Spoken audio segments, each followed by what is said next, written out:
Ito na nga yung araw na pupunta na kami ng hospital. So, dito pala yan sa DMC, sa May Dajangas Medical Center sa Jansan. Dito ako piniling mga anak kasi konti lang yung tao at bago pa talaga yung hospital. So, dito nga papunta na kami sa admitting. Dumiretso agad kami dito sa may ER. So, mabilis na yung mga pangyayari. Nilagyan na din ako dito ng dextrose and everything. So, naghihintay na lang kami dito dahil ipapasok na nga ako dun sa labor room. Sa mga oras na to is nasa labor room na ako. So, first time ko pumasok dito sa labor room. So, kabado din ako kasi yun nga walang partner dito, pero may makasama din akong buntis. Buti na nga lang pinayagan kaming magdala dito ng phone and charger, so ayun, hindi kami maboard habang nag-aantay na mag-labor. Nakailang turok na din pala ako dito ng Indus, pero wala talaga akong nararamdaman, as in sobrang chill ko lang. Yung mga kasama ko umiiyak na talaga sila sa sakit.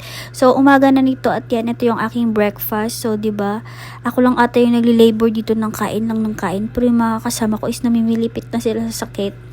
Ewan ko ba, ganito din yung naramdaman ko sa panganay ko, as in wala talagang pain. Kahit nakailang turok na sila ng Indus sa akin, pinasukan na din ni Doc yung puwerto ko ng Primrose, ganun, pero wala pa din talaga effect. Pero nung last part na nang inject, naka-feel na ako dito ng konting pain, pero para lang ako napupup, ganun lang yung nararamdaman ko talaga. In-inform na din ako ni Doc dito na pag wala pa rin ako na-feel by 3 PM, is schedule for CS now, kasi talagang stuck lang ako ng 3 cm. Ginawa na din naman lahat namin ni Doc para ma-normal ako, pero hanggang dito lang talaga ang kaya. So ending, masi-CS ulit tayo, so follow for part 2.